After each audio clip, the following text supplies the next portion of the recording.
Last days at FORCADOS chapter 8. The term was coming to close, which meant exams and more excitingly, the inter-house sports tournament. There would be match pass rehearsals and football games and race between the four house, tiger, lion, cheetah and leopard. Every day after class, their voices could be heard chanting, "We don't win, oh we don't win, tiger house, now you be the one." For Nene, the end of term meant organizing the carol night with the music teacher, and she was sitting in the cafeteria talking to Eva about it. "We don't have enough male voice this year. As usual, Eva, would you like to sing? You have a very nice low voice. You could sing in the tenor section." "I can't sing. Please, sweetie, for me." Eva laughed in her unexpectedly rich contralto. "I'm afraid I will be very busy." "Busy? Yes. I'm in EGG. It's a group designed for the advancement of women and children. I'm especially involved in a youth program. Edo got me." "Who is Edo?" "Miss Novi." "You call her Edo?" "Yes, I've been going to lots of meetings.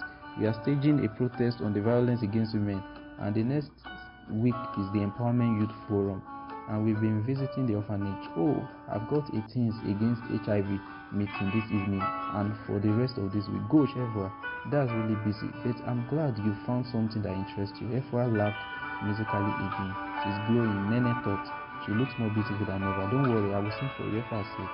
She stood up abruptly. "Excuse me." She left just as Jimmy came over. He was wearing sleeveless cotton top and grass stuck to the sides of his legs. "Hi, Nene. We just won the basketball match. Up Tiger. I just saw the witch hair." "Stop calling her that," Nene said. "Considering what you were little, you tormented her with lizards, and now you are pouring drinks all over her and calling her names. I'm not surprised you don't get along." "Yeah, I know she left because of me.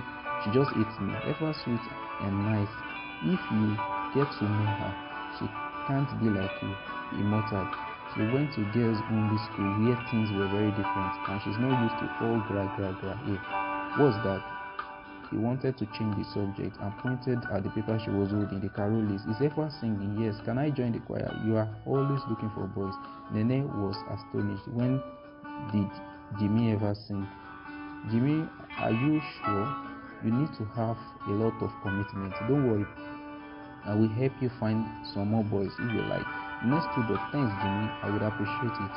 The final day of the inter-house sport tournament dawned bright and clear. Students wearing the colored vests of their respective houses mic'd about eagerly, discussing who would win the 100 meters race, which was the last event of the tournament. Would it be Jimmy or Ichin? Parents and teachers sat under shaded tents in the stands. An eager hush settled over the crowd, and 8 boys were gathered on the start line, their faces stiff with concentration. Jimmy could see Efwa in the stands with a slight malicious sneer on her face. As she could see his fear. A flush of anger rushed through him. All right, he would show her. The blast rang out, and the boys were running like antelopes. From the corner of his eyes, Jimmy could see his chin. He strained against the air until he felt he was moving against water. "Move, move." They crossed the finish line. Great race for Tiger House. The microphone boomed. Jimmy Sholade first, Ichin Igo second. "He won," Nene said smilingly. "He won," Efwa said unenthusiastically. "I'm sure he's feeling like a king now." The posturing peacock who panders to the gallery. "Efwa, please," Nene said, putting her hands on her ears. "Not everyone can understand your English." Joke, who was standing with them, signed. "Oh, but he's very nice and dishy too." The end of the year Christmas concert took place in the hall with a large decorated Christmas tree. During the concert, Jimmy wore a Father Christmas cap on stage, which made everybody laugh, and he sang in the bass section of the choir he had turned up for every rehearsal. "Master Sholade, you have a very fine baritone," the music teacher had said, delighted. "Where have you been hiding?" Nene said all the soprano solos, and the people sounded so beautiful that no one could help but be touched. It was a lovely performance. Everybody agreed. The music teacher felt like hugging them all. For Hefra, the term had gone very well indeed. The principal had openly commended her. in her excellent results, and best of all, she had met Edo, who were doing things that mattered in the world, like helping the less fortunate, trying to make the world a better place. The only irritating thing had been that Jimmy was in the choir. "What's up, baby doll?" he would say every day. "For the last time, stop calling me baby doll," Miss Coca, the music teacher, always said persistently. "Can you please pay attention?" Only answer was not happy, even though he had signed the morals on stage. He had failed in his first term exams and dreaded what his mother would say. "Probably no more painting for you, Hansa. How many times must I tell you?"